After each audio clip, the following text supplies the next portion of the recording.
Jangan lupa tonton, subscribe, like, and share.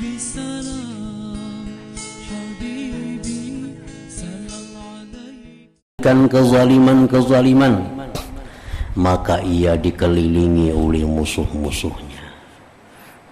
Dikelilingi oleh musuh-musuhnya. Allah mengharamkan seseorang itu masuk surga kalau masih ada orang yang menuntutnya. Jadi sebelum orangnya dimasukkan ke surga, itu diumumkan terlebih dahulu, ini Fulan bin Fulan akan dimasukkan ke surga. Apakah ada lagi orang di padang mahsyar ini yang merasa terzalimi di dalam dunia? Kalau sudah ranai kadang menjawabnya, berarti orangnya sudah bujur-bujur bersih. Nah, hanyar boleh masuk ke surga. Nah, banyak orang yang sudah dipastikan masuk surga, tapi ada orang yang mengambilnya, yang menuntutnya, akhirnya kada jadi masuk ke dalam surga itu. Dan kalau ia meninggal dunia sebelum mengembalikan kezaliman, maka ia dikelilingi oleh musuh-musuhnya. Maka musuh ini mengambil dengan tangannya, dan ini memegang atas ubun-ubunnya, dan ini bergantung dengan lehernya. Diperihuti orang, ada yang menangkap di tangan, ada yang menangkap di gulu, ada yang menangkap di batis. Masing-masing minta amal kebaikan, minta bayari. Dan ini berkata, kamu telah menganiaya aku. Dan ini berkata, kamu telah mencaciku. Dan ini berkata, kamu telah mengijik denganku. Dan ini berkata, kamu telah menyebutku di waktu aku tidak ada dengan sesuatu yang menyakitkanku. Macam-macam menuntut kepada kita. Kalau kita dalam dunia ini kada sempat meminta halal lawan mereka itu. Dan ini berkata lagi, kamu bertetangga denganku, lalu kamu berbuat jahat dalam bertetangga denganku. Dan ini berkata, kamu bermuamalah denganku, lalu kamu menipuku. Dan ini berkata, kamu berjual beli denganku, lalu kamu menipuku dan menyembunyikan daripadaku cacat barangmu. Dan ini berkata, kamu berdusta tentang harga barang jualanmu kepada sekian modalnya padahal kada.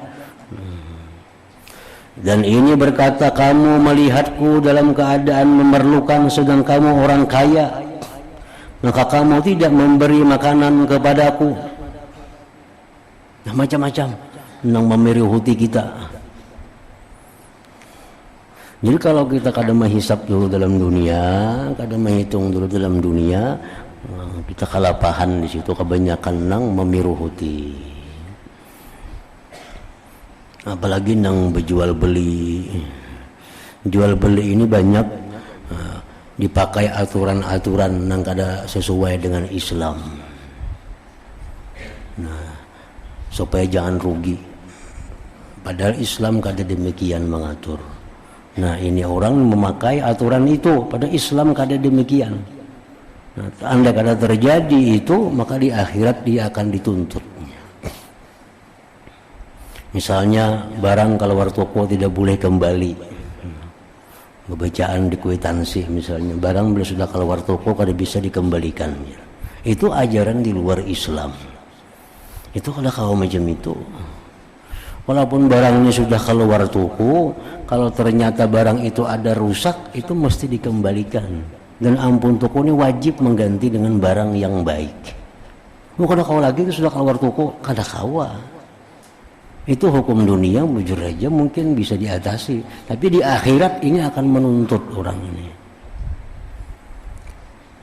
Apakah barangnya apakah bila sampai ke rumah ternyata rusak? Nukar baju sampai ke rumah ternyata rantas, dibulikakan.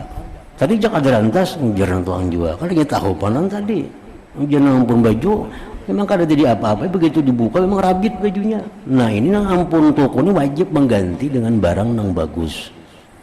Perjanjian nang kayak pajak kada kawa itu aib ngarannya. Nukar hintalo kita di toko di kios, sampai ke rumah dipacah tambuk hintalonya, bulikakan ke kiosnya. Taruhnya tambuk, lu kada kau jam pacah sudah taruhnya, kada kau pacah kada tahu pada tambuk. Nah, itu kewajiban dalam Islam, itu lain lawan hukum dunia. Hukum dunia bila sudah keluar toko, kada kawal boleh. Nah itu ini dipakai oleh sebagian kaum muslimin. Dipakai oleh kaum muslimin. Kita nangkar bola lampu misalnya, begitu sampai di rumah dipasang bola lampunya kada menyala. Bola lampunya kada menyala. Nah, itu dibolehkan bola lampunya. Kecuali kerusakannya terjadi di tangan kita, sudah kita akad, sudah keluar toko. Nah, terhampas misal bola lampunya, nah itu bisa kerusakan di tangan, itu kada kawal lagi itu. Kalau selama masih belum diutak-atik itu masih tanggung jawab toko. Jadi kada kawal, kada bertanggung jawab nang ampun barang nang penjual ini. Jangan dipakai hukum nang kada islami. Lebih baik kita rugi sebiji hintalo daripada di akhirat dituntutnya kita berapa ribu rakaat kita bayar sembahyang. Sebiji hintalo tambuk dibulikakan kada hakun menerima. Paling berapa ribu harga hintalo 3.000. Namun itu kita kada hakun menggantinya, di akhirat dituntutnya bisa 3.000 rakaat kita bayar sembahyang. Habis sembahyang kita hintalo sebiji aja. Nah, jadi banyak perdagangan kita nang maniru kada cara islami.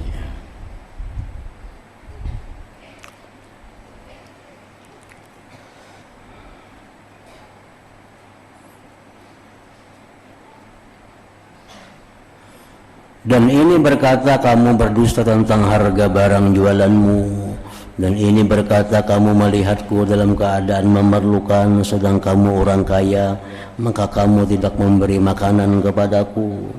Ada orang kelaparan, kalau makan sudah sehari semalaman, sedangkan kita tahu kita ada kelebihan, nah kita kada beri makannya, dituntutnya kita. Dan ini berkata engkau mendapatkanku teraniaya, sedang kamu orang yang mampu menolak kezaliman daripadaku. Lalu kamu cari muka dengan orang yang menzalim itu, dan engkau tidak melindungiku. Ada orang yang menganiaya orang lain, padahal kita bisa menolongnya, kita bisa membantunya, tapi kita biarkan. Nah, kena orang yang dianiaya itu di akhirat menuntut kita. Kenapa ikan kada menolong aku, padahal ikan kawan menolong.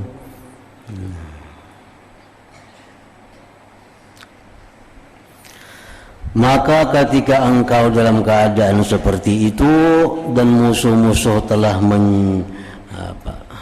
menancapkan kuku-kukunya kepadamu dan mereka mengukuhkan tangan mereka pada lehermu, sedang kamu tercengang lagi bingung dari banyaknya mereka. Banyak sekalinya nama miruhuti. Ini akibat apa? Akibat dalam dunia kada menghisap dirinya. Itu akibat kada menghisap. Jika dalam dunia sudah memperhitungkan berdahulu, tadi aku ada berbuat salah lawan si orang, tadi aku ada ini orang, namun dihitung-hitung nyaman kena. Ini akibat inya merasa bagus, merasa kada ada masalah, padahal banyak orang yang teraniaya, terzalimi dengannya. Sedang kamu tercengang, lagi bingung dari banyaknya mereka yang menuntut, sehingga tidak tertinggal dalam umurmu seorang pun yang kamu bermuamalah dengannya, berjual beli dengannya atas 1 dirham, atau kamu duduk-duduk dengannya dalam satu majlis, melainkan ia berhak atasmu akan kezaliman dengan ghibah atau khianat atau pandangan dengan mata penghinaan.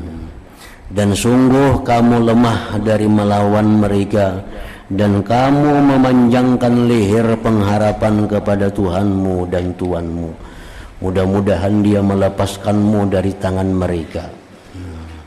Tiba-tiba mengetuk pendengaranmu oleh saruan Tuhan Al-Jabbar Jalla Jalaluh, al-yawma tujza kullu nafsin bima kasabat la zulmal yawma. Artinya pada hari ini tiap-tiap jiwa diberi balasan dengan apa yang diusahakannya, tidak ada yang dirugikan pada hari ini. Di hari kiamat itu kada lagi orang yang teraniaya, kada ada lagi orang yang terzalimi. Makin banyak kawan-kawan bisnis kita, maka makin banyak peluang untuk menuntut kita. Makin banyak orang-orang yang berlangganan dengan kita, makin banyak peluang mereka akan menghadang kita. Karena barangkali ada orang-orang di antara langganan yang banyak itu yang terzalimi oleh kita. Yang terzalimi oleh kita dengan jual beli dan sebagainya itu. Jadi kalau pedagang itu urusan jual beli ini lebih baik rugi. Lebih baik rugi aja daripada rugi di akhirat kita. Lebih baik berugi di sini daripada rugi di akhirat. Ada orang nukar barang, nah ini bunnya nah, kena ambil di gudang. Ambil bunnya di gudang. Bunnya hilang. Jadi anak mau ambil barang, gak ada lagi bunnya hilang. Mau kada kawin kan hilang duitnya tuh jar. Hilang duitnya, ini hilang bunnya hilang. Nah ini pedagang macam pedagang nang salah. Ini pedagang nang kada memakai aturan agama. Kada kawa hilang bun sama hilang duit. Itu agama ada aturannya. Ini orang nukar barang di toko. Nah ini bunnya kita ambil di gudangku sana. Bawa bun ini. Bunnya tak boleh lihat di manakah hilang. Nak mau ambil barangnya kada kawa lagi. Itu bunnya hilangnya, barang hilang duit sudah itu. Kada boleh macam itu. Di akhirat dituntutnya kena nih. Aku jarnya kada menipu, memang hilang bun ampun kon itu. Nah itu ada aturan agama kayak menyelesaikan kayak apa caranya. Kada kawa, engkau itu bekakarasan yang hilang bun hilang duit itu kada kawa. Di akhirat kayaknya dituntutnya. Aku jarnya kada mendustai, bujur-bujur hilang. Bukan nak menipu ikam enggak ada. Nah jadi itu ada agama yang mengatur kayak apa caranya. Makanya bila berdagang untuk kada belajar agama pasti akan jatuh ke dalam neraka. Ujar Sayyidina Umar itu. Orang berdagang bila kada belajar agama jatuh ke dalam neraka.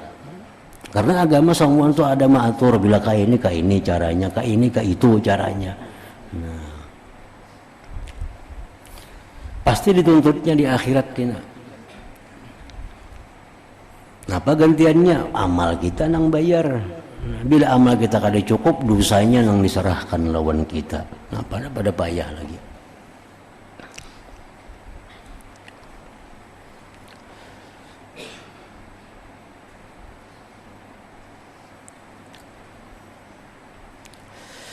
Al-yawma tujza kullu nafsin bima kasabat la zulmal yawm, artinya pada hari ini tiap-tiap jiwa diberi balasan dengan apa yang mengusahakannya, tidak ada yang dirugikan pada hari ini.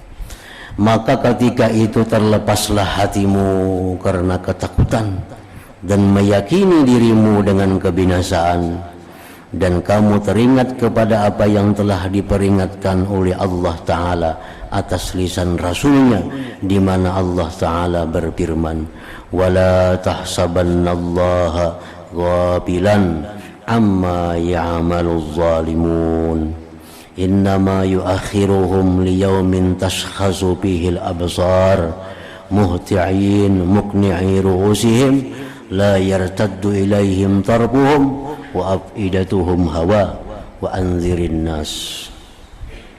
Artinya, dan janganlah sekali-kali kamu mengira bahwa Allah lalai dari yang diperbuat oleh orang-orang zalim.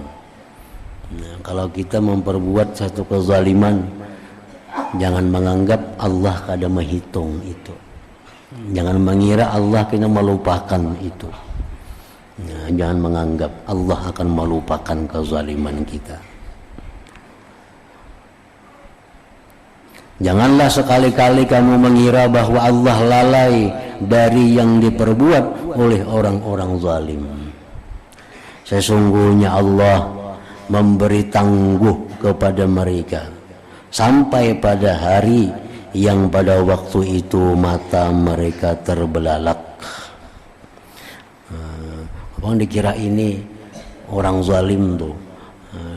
Orang ini zalim, orang ini menyusah menipu orang, lalu kehidupannya bagus, rezekinya luas, Kada ada musibah, jangan dikira Allah lalai dengan kezaliman itu. Itu Allah hanya menunggu, hanya memberikan tangguh waktu, masih memberi kesempatan kepada orang ini. Bila orang ini kada mau juga tobat-tobat, satu saat ini Allah akan mengambilnya dengan keras. Jadi jangan dikira bahwa kita selama ini pernah menipu orang, pernah menyakiti orang, ternyata kita masih sehat, masih senang, masih murah rezeki. Jangan dikira kezaliman kita dulu itu dilupakan oleh Allah, dihapus, dilalaikan. Jangan dikira, tetap itu. Kenapa demikian? Allah hanya memberi timpu kepada kita sampai ke suatu saatnya. Bila kita kada tobat, kita kada minta halal kepada yang dizalim, Allah akan menarik dengan tarikan yang keras. Mereka datang bergegas-gegas memenuhi panggilan dengan mengangkat kepalanya, sedang mata mereka tidak berkedip-kedip dan hati mereka kosong, dan berikanlah peringatan kepada mereka. Jadi jangan merasa nyaman, jangan merasa senang kalau pernah menzalim orang. Satu saat kita pasti akan ada, baik di dunia atau di akhirat, pasti ada akan balasan dari Allah terhadap orang yang menzalim orang lain itu. Alangkah sangat senangnya kamu pada hari ini dengan berkumurnya kamu dengan kehormatan manusia dan mengambilnya kamu akan harta-harta mereka. Dan alangkah sengsaranya kamu pada hari itu apabila Tuhanmu berdiri di atas permadani keadilan dan kamu diajak bicara secara langsung dengan kata-kata siasah, sedang kamu dalam keadaan bangkrut, fakir, lemah, hina. Kamu tidak mampu menolak suatu hak atau menzahirkan suatu alasan. Itu pasti akan dibuktikan oleh Allah Ta'ala, akan dibuktikan oleh Allah. Ini saksinya, ini catatannya lengkap, datanya. Ikam hari ini, hari anu, jam anu, di tempat anu, menipu orang. Tidak mampu menolak suatu hak atau menzahirkan suatu alasan. Kalau kita beralasan, kada kau beralasan lagi. Maka ketika itu diambil amal-amal kebaikanmu yang telah kamu kerjakan dengan susah payah seumurmu dan berpindah kepada musuh-musuhmu sebagai ganti dari hak-hak mereka. Berpindah catatan amal kita. Abu Hurairah radhiyallahu anhu berkata, Rasulullah sallallahu alaihi wasallam bersabda, hal tadruna manil muflis? Artinya, apakah kamu tahu siapakah orang yang bangkrut itu? Kami menjawab, orang yang bangkrut menurut kami wahai Rasulullah adalah orang yang tidak punya dirham, dinar dan mata benda baginya. Maka Rasulullah sallallahu alaihi wasallam bersabda, al-muflis min ummati may ya'ti yaumal qiyamah bi salatin wa siyamin wa zakatin wa ya'ti wa qad syatama hadha wa qadhaba hadha wa akala mala hadha wa safaka dama hadha wa daraba hadha fayu'ta hadha min hasanatihi wa hadha min hasanatihi fa'in baniyat hasanatuhu qabla an yuqda ma alayh wa khidha min khatayahum baturihat alayh thumma turiha finnar. Artinya, orang yang bangkrut dari umatku adalah orang yang datang pada hari kiamat dengan salat. Orangnya penyembahyang, ketujuh berjamaah lagi sembahyang, suka tahajud, puasa suka, zakatnya, dan ia datang di mana ia pernah mencaci orang lain, mendakwa, memfitnah orang ini, memakan harta orang ini, mengalirkan darah orang ini, dan memukul orang ini. Maka orang-orang diberi amal-amal kebaikannya dan orang ini diberi amal-amal kebaikannya. Kalau amal-amal kebaikannya habis sebelum terbayar apa yang menjadi tanggungannya, maka diambil dari kejelikan-kejelikan mereka lalu dilemparkan kepadanya, kemudian ia dilemparkan dalam neraka. Itulah orang yang bangkrut, ujar Nabi, sebenar-benarnya bangkrut. Maka perhatikanlah kepada bencana yang menimpamu pada hari seperti ini, karena tidak selamat bagimu suatu kebaikan dari penyakit-penyakit ria dan tipu daya syaitan. Kamu selamat satu kebaikan dalam masa yang panjang, niscaya musuh-musuhmu bersegera kepada kebaikan itu dan mereka mengambilnya. Jangan lupa tonton, subscribe, like, and share.